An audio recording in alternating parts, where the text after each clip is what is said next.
I'm Julie Sarama. I'm a Kennedy Endowed Chair of Innovative Learning Technologies at the University of Denver.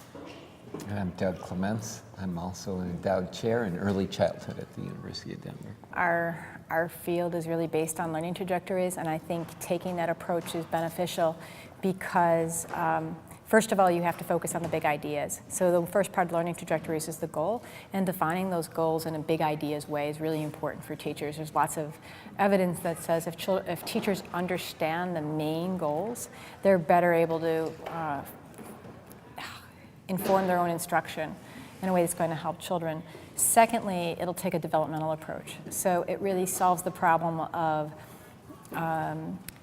everybody getting the same activities on the same day, more of a pacing guide kind of way, or even a pure standards way. It says, yes, there are standards, there are goals, but then we're really going to take account where children are developing and what kind of activities, what kind of instruction is going to help move children along a development pathway to meet the goal. So it really, unless we provide all three parts of that to teachers, we're leaving them in a place where they have to figure it out for themselves. What's the third part? Oh, the instruction. That would be the instruction, the curriculum, if you're going to inform curriculum. The curriculum, therefore, is the instruction that moves them along that path. Right.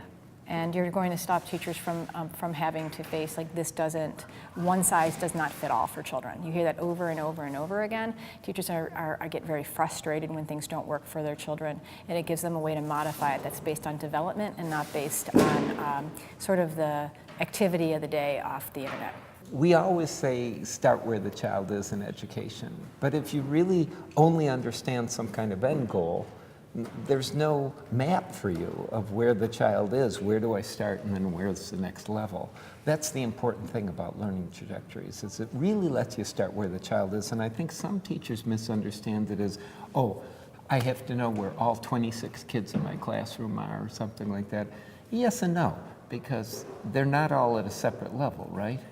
Right, so typically when we ask teachers, in a specific learning trajectory, where are your children? Usually kids will fall in like 3 different levels. And so really it's modifying instruction somewhat up and somewhat down, but even that's a huge step forward. To the kids, yeah. Right, from what is typical, which is just assuming everybody's on the same page. And sometimes the assumption that everybody's on the same page follows curriculum, and the kids are way past there. So for instance, there'll be a unit of instruction on geometric shapes, maybe 4 weeks long or something, and they'll spend a week on circles and a week on squares. And okay, if you look at the kids, what the kids know, they already knew circles, squares, rectangles, and most of them triangles. If you mixed up the word triangle and rectangle, so 4 weeks on something the kids already know. And teachers, this is research from the US, but kindergarten teachers will very often not elaborate that instruction. So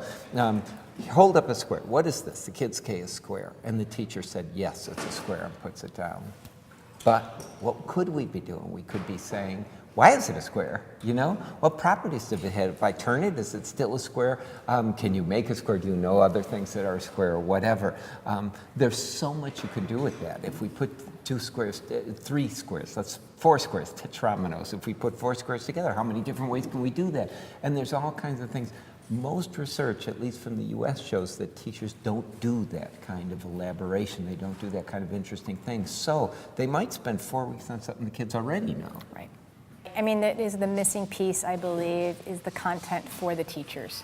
So in order for them to understand the richness behind what is a square, or how and all that, you really do have to understand the properties of a square. And I know that some teachers themselves still have a very simplistic understanding of what a square is. A square has to be exactly at this orientation, and if I turn it, it's a diamond, it's not a square anymore, that kind of stuff.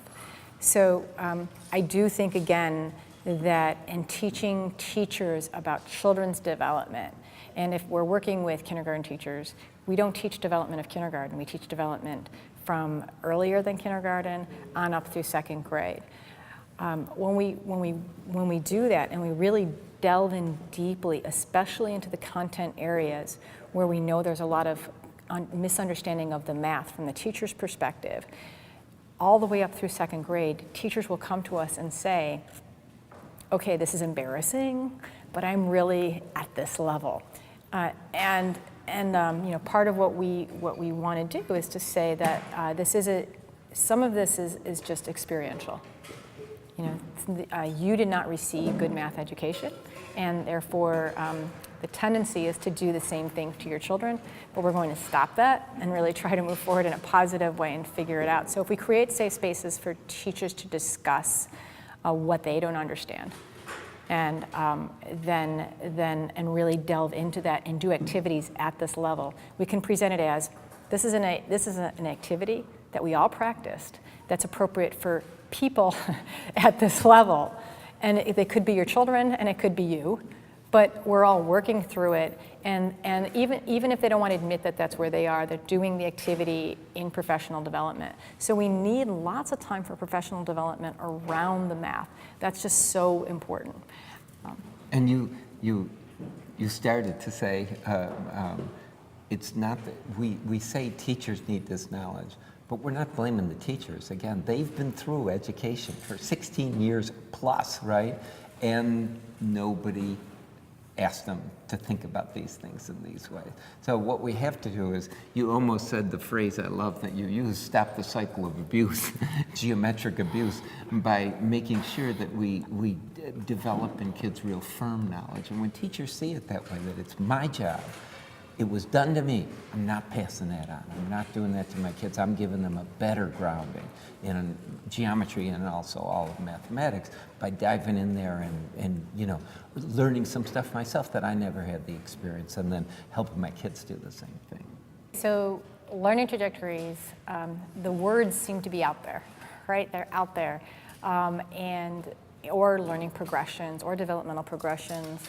And people tend to group them all and think they all mean the same thing, yet I don't know quite what that thing is, but they're there. So I think the key to understanding learning trajectories is that it just is 3 parts. It's almost easy way to think about it is all around a perspective of a curriculum, that you have goals, your big ideas, you understand the development of children and how they will go along steps in order to meet those goals, and that you have instructional activities that help them go from one step to another. Sometimes I talk to teachers about learning trajectories in the way I talk about those books that they had from when my children were small, What to Expect the First Year. So if you turn the page and you saw my child's 3 months, he said, so everyone should be able to do this. This is the baseline stuff, and most kids will be able to do this, and some kids might even be able to do this. And it was a very comfortable way to think about development, and it really goes along very well with learning trajectories. Most kids are going to be about here. A lot of kids will be here, and some kids might even be here. And now what's next? What if my baby isn't sitting up? What kind of activities do I do to help them sit up? Likewise, what if my child isn't counting 10 objects? What if they're always getting mixed up? What are the things that I need to do in order to move them to that next step, so that when I turn that page for that next month, that they're still on target developmentally? And I think parents are pretty comfortable with that, so I really don't think that this is something that's very difficult for teachers to understand. It's just we have to get it away from the lingo and the big heavy words and think about it as just a way of meeting our children developmentally where they are and helping push them to the next level. And in general, learning trajectories can be used with any curriculum because they're about how kids think and learn about mathematics. And so they help because there still are curricula out there that kind of miss, that'll develop from one level and jump up 3 levels.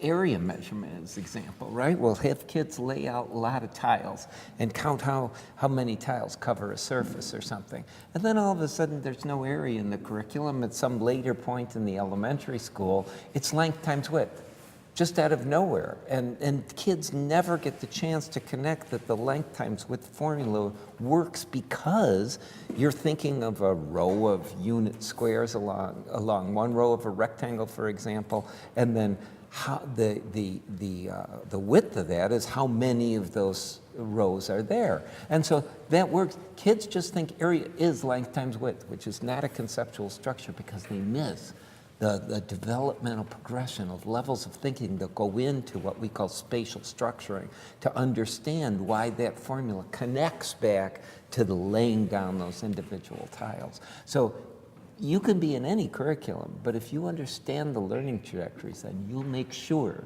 that kids get the experiences they need to connect these kind of different levels in any curriculum or set of standards. Mm-hmm.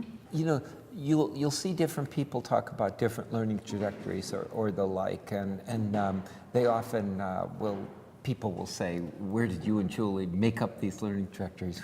We didn't make them up out of whole cloth, right? The creative effort we've put into this is taking other people's research, including some of our own, but hundreds of researchers around the world.